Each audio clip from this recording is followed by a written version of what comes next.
बहुत दूर धूल और धूप से भरे मैदानों के बीच बसा हुआ एक पुराना कस्बा था। उस कस्बे के बाहर पीपल और बरगद के पेड़ों के पास एक अकेला आदमी रहता था। लोग उसे सपेरा कहते थे, पर उसका असली नाम रघुनाथ था। रघुनाथ सिर्फ सांपों का मालिक नहीं था, वह खुद को सबसे ज्यादा चाहने वाला इंसान भी था।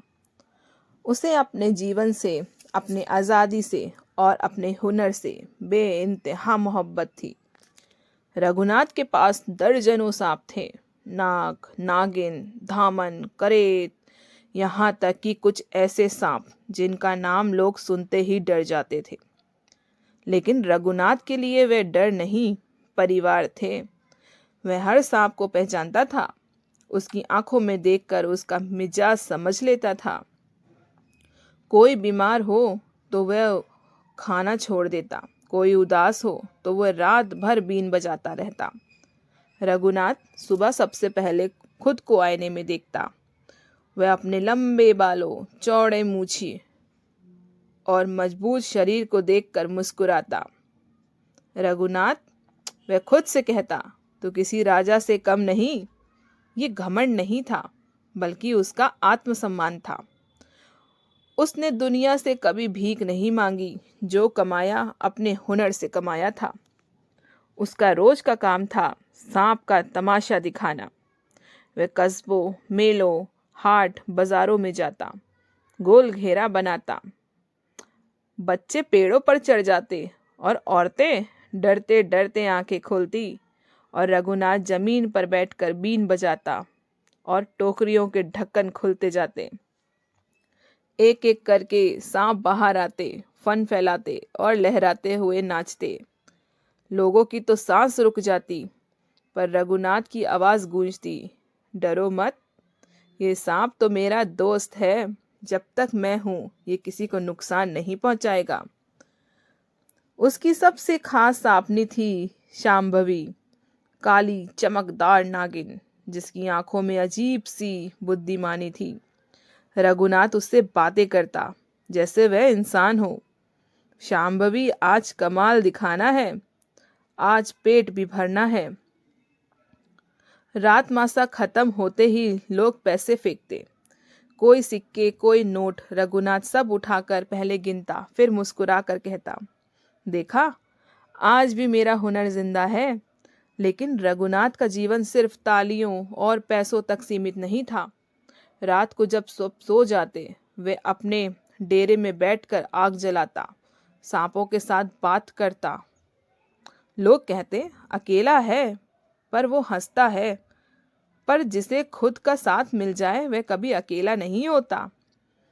एक बार एक बड़ा शहर आया, वहां एक बड़ा मेला लगा था। रघुनाथ को लगा यही मौका है खुद को साबित करने का। उसने अपने सारे सांपों को तैयार किया और शहर पहुंच गया। वह पहले से कई सपेरे थे, लेकिन रघुनाथ का अंदाज अलग था। वह डर नहीं बेचता था, वो तो कला बेचता था। भीड़ उमड़ पड़ी। रघुनाथ ने एक साथ 10 सांपों को बाहर निकाला और बीन की तेज धुन हुई। सांप गोल गोल घूमने लगे। तभी एक सांप अचानक भीड़ की ओर बढ़ा और लोग चीख पड़े। अफरा तफरी मच गई। रघुनाथ शांत रहा। उसने गहरी सांस ली, खुद पर भरोसा किया और धीरे से बोला, रघुनाथ, तू कर सकता है। उसने बीन की धुन बदली और सांप रुक गया, वापस मुड़ा। भीड़ एकदम सन्न रह गई। फिर तालियों की गड़गड़ाहट गूंज उठी। उस दिन रघुनाथ ने खूब पैसे कमाए, लेकिन उससे भी बड़ा इनाम था कि लोगों की इज्जत उसे मिली। कई लोगों ने कहा, तू चाहे तो ये सब छोड़कर बड़ा आदमी बन सकता है। तब रघुनाथ मुस्कुराया और बोला, मैं पहले से ही बड़ा आदमी हूँ। जो खुद से प्यार करता है वो सबसे बड़ा आदमी होता है।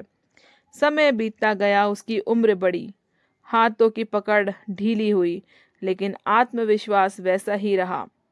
एक दिन रघुनाथ ने फैसला किया, अब वह तमाशा दिखाना कम कर देगा। उसने अपने सांप को जंगल में छोड़ दिया और कहा, आजाद रहो, जैसे मैं रहा। शांभवी को उसने अपने पास रखा। आखिरी दिनों में वह ज़्यादातर खुद से ही बातें करता। मैंने जो किया पूरे दिल से किया। मैंने किसी का हक नहीं छीना, किसी से डर नहीं खाया। एक सुबह रघुनाथ हमेशा की तरह आईने में खड़ा खुद को देख रहा था। खुद को देखा, मुस्कुराया और बोला, रघुनाथ, तूने खुद से वफादारी निभाई है। उस दिन के बाद लोग कहते हैं कि मेले में कभी कभी अपने आप बीन की आवाज़ सुनाई देती है और दूर कहीं सांप फन फैलाकर नाचते दिखाई देते हैं।